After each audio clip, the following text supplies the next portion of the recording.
বলা হয় জারণ বিজারণ প্রক্রিয়া।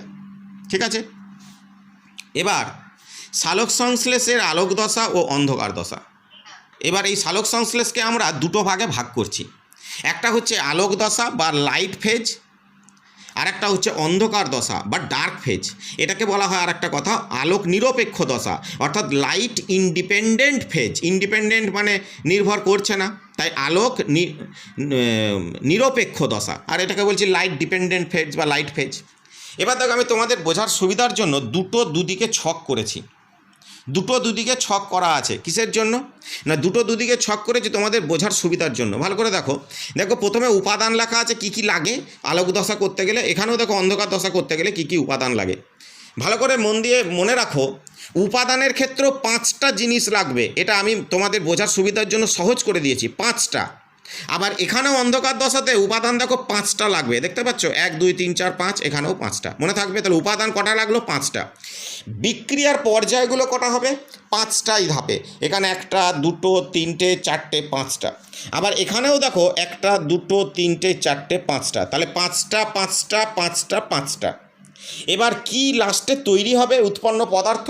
দেখো এখানে দেখো 4টে উপাদান তৈরি হবে, 1টা 2টো 3টে 4টে, এখানেও দেখো 1টা 2টো 3টে 4টে, এই 4টে উপাদান তৈরি হবে। বেশ, এবার দেখে নিই কী কী এবারে উপাদানগুলো লাগছে।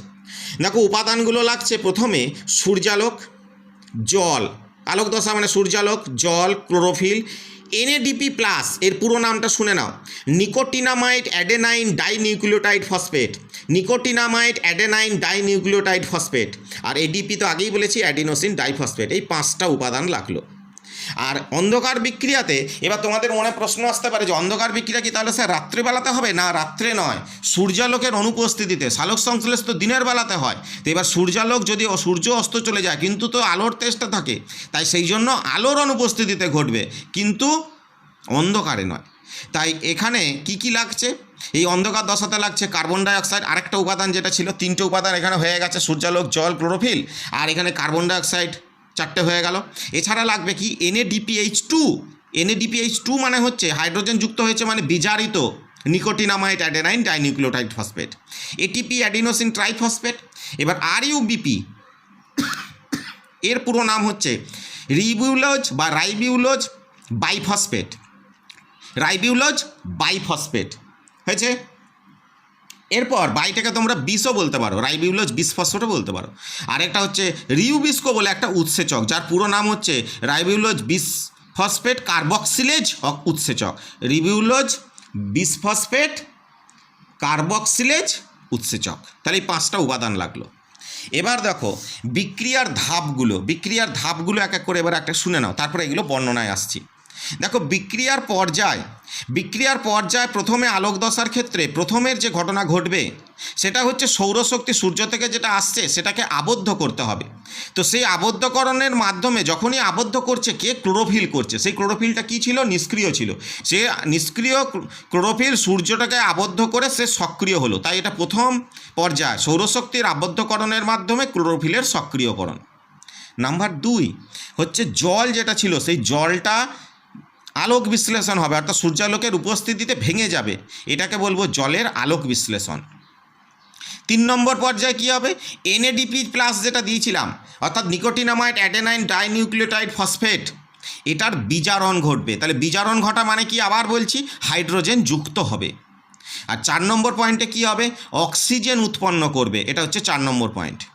5 নম্বর পয়েন্টে যেটা হবে সেটা হচ্ছে ফটোফসফোরাইলেশন, অর্থাৎ এটাও আমরা পরে আসছি, নামটা খালি শুনে রাখো, ফটোফসফোরাইলেশন। অর্থাৎ আমরা বলেছিলাম না ওই যে এডিপির থেকে যে এটিপিটা তৈরি হবে, এই এডিপি থেকে উচ্চ শক্তি সম্পন্ন এটিপি তৈরি হওয়াটা হচ্ছে ফটোফসফোরাইলেশন।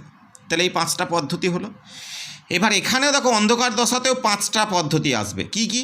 প্রথম পদ্ধতির নাম হচ্ছে অঙ্গারাত্মীকরণ, অর্থাৎ ওই যে দেখালাম যে কার্বন ডাইঅক্সাইডের স্থিতিকরণ, অর্থাৎ বাতাসের যে কার্বন ডাইঅক্সাইডটা ছিল সেই কার্বন ডাইঅক্সাইডের কার্বন গ্লুকোজ অণুর মধ্যে আবদ্ধ হয়েছিল, তার জন্য এটাকে বলা হচ্ছে অঙ্গারাত্মীকরণ। এটা প্রথম।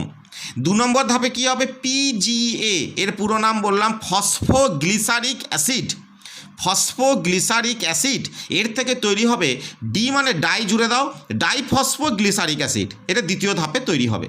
3 নম্বর ধাপে কি হবে, ডাইফসফোগ্লিসারিক অ্যাসিড থেকে PGALD, এলটা স্মল লেটারে, তাহলে এর পুরো নাম ফসফোগ্লিসারেলডিহাইড, এটা গঠন করবে। তাহলে DPGA থেকে PGALD গঠন করবে। 4 নম্বর ধাপে কি হবে, RUBP এর পুনরুৎপাদন মানে RUBP যে ছিল, এই যে এটা প্রথমে খরচ হয়ে যাবে, প্রথমে আসবো বিক্রিয়াতে, তো খরচ হয়ে গেলে আবার ওটা শেষে এসে পুনরায় তৈরি হবে, তাই একে বলছে পুনরুৎপাদন। আর শেষে কি হবে, PGALD থেকে তৈরি হবে গ্লুকোজ, PGALD থেকে গ্লুকোজ তৈরি হবে। তাহলে এই 5টা এরও ধাপ গেল, তাহলে 5টা মিলে গেল। এবার দেখো কি লাস্টে তৈরি হবে উৎপন্ন পদার্থ, দেখো তৈরি হবে NADPH2। মজাটা দেখো এইখানে যেটা লাগছিল NADPH2 অন্ধকার দশাতে আর ATP, এইখানেই সেই দুটো তৈরি হবে। তাহলে আলোক দশাতে যে দুটো বস্তু তৈরি হচ্ছে যদি তৈরি না হতো তাহলে অন্ধকার দশা শুরু হতো না। তাহলে অন্ধকার দশা বলতে পারি আলোক দশার উপরে এই দুটো জিনিস তৈরি হওয়ার জন্য নির্ভর করছে, ঠিক আছে। আর একটা লাগছে তৈরি হচ্ছে কি, অক্সিজেন এবং জল, এটাও আমরা বিক্রিয়াতে দেখতে পাবো, বিক্রিয়া যখন করব তখন দেখবে অক্সিজেন এবং জল এটাও তৈরি হবে। আর এখানে দেখো উৎপন্ন পদার্থ কি তৈরি হচ্ছে, দেখো এখানেও তৈরি হচ্ছে ঠিক উল্টো, NADP আর ADP, যেটা অন্ধকার দশায় NADP আর ADP তৈরি হলো, সেটা দেখো আবার এই আলোক দশাতে আবার কাজে লাগছে NADP আর ADP।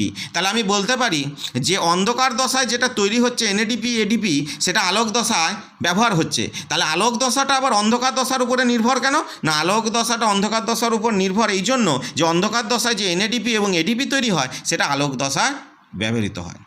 আর তার সঙ্গে আরও দুটো জিনিস তৈরি হচ্ছে, বললাম RUBPটা তৈরি হচ্ছে যেটা আবার অন্ধকার বিক্রিয়া শুরুর জন্য কাজে লাগবে, আর সবার শেষে যেটা তৈরি হচ্ছে গ্লুকোজ। তাহলে গ্লুকোজ সালোক সংশ্লেষ পদ্ধতিতেই আমার শেষ উৎপন্ন বস্তু ছিল।